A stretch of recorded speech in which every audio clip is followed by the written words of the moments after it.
Coup de gueule, Michel, puisque vous avez la parole, je vous la rends et je vous la laisse sur la situation en Corse. Alors, la Corse qui s'enflamme et qui est vraiment une situation extrêmement dramatique. Ce qui se passe en Corse aujourd'hui, c'est un peu un condensé de tous les maux MAUX que connaît notre pays en matière de direction du pays.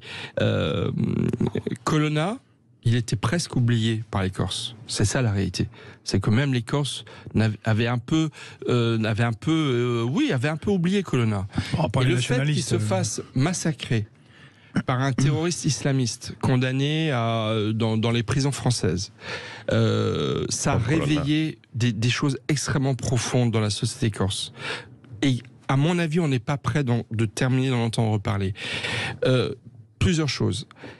Il y a une dizaine ou une quinzaine de Corses qui ont été condamnés ces 30-40 dernières années pour fait de terrorisme, à des peines de prison extrêmement lourdes. Et ils apprennent aujourd'hui qu'un détenu condamné pour terrorisme islamiste a pu porter atteinte à la vie de Colonna. Donc ça a mis de nombreux Corses complètement, ça les a rendus fous. Il a raison, Darmanin, d'y aller dès mercredi pour instaurer, a-t-il dit, ministre intérieur, un début de dialogue avec les élus territoriaux. Les policiers qui sont en Corse aujourd'hui, ils sont dans une situation où ils doivent gérer une situation insurrectionnelle.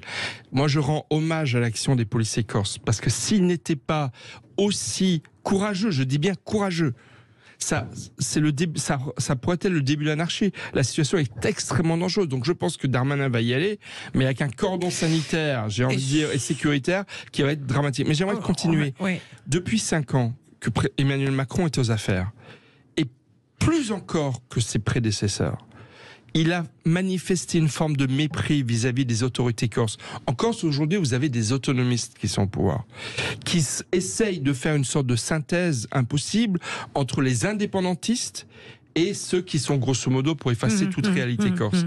Et l'Élysée, Emmanuel Macron, a sciemment ignoré cette réalité autonomiste corse, alors qu'en fait ils sont au pouvoir en Corse. Et on aurait pu construire là des solutions pour la Corse dans le cadre de l'ensemble républicain que Emmanuel Macron n'a pas saisi. Et c'est cela aussi qu'on est aujourd'hui en train de payer. Et dernier point, il y a une forme d'humiliation pour les Corses. Pourquoi les jeunes se mobilisent autant ?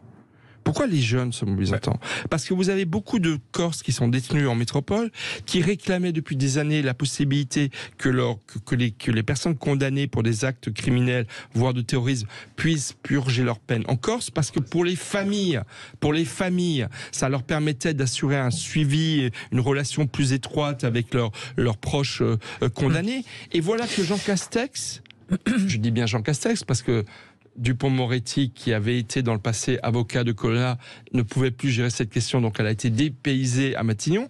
Et voilà que Jean Castex autorise aujourd'hui des détenus, les co-détenus de Colonna condamnés pour l'assassinat du préfet Erignac, il les autorise à revenir sur le sol corse, alors qu'il y a 6 mois, il leur avait refusé. Enfin, tout ça, c'est la preuve d'un échec dans la gestion de la situation corse, comme on l'a eu dans d'autres affaires. Et tout ça est bien malheureux. Et je vous le dis, ça risque de durer parce qu'il y a eu beaucoup de douleurs et de souffrances qui se sont accumulées ces dernières années. Et Colonna, ce n'est qu'une étincelle de choses beaucoup plus profondes. Comme par exemple le fait qu'il y ait plus de 20% de pauvres en Corse. Oui. On ne le sait pas, mais c'est une des régions de France qui est où il y a le plus de pauvres. 1 sur 5. Ce dossier corse, on y reviendra évidemment sur Sud Radio parce qu'il y a beaucoup de choses à évoquer. Dernier coup de gueule. Excusez-moi, j'ai oublié juste un point. En 2015, Michel, il y avait eu des échauffourées entre guillemets, dans le match entre Reims et Bastia. Et des jeunes Corses avaient été lourdement condamnés, alors qu'ils ont toujours protesté de leur innocence, qu'ils n'avaient jamais manifesté. C'est une forme de punition, vous dites. Exactement. Et ces mêmes jeunes aujourd'hui se sentent encore une fois comme... humiliés, ignorés par la réalité nationale. Et c'est tout ça qui est en train d'exploser aujourd'hui en Corse. Et donc, effectivement, la situation est très très grave.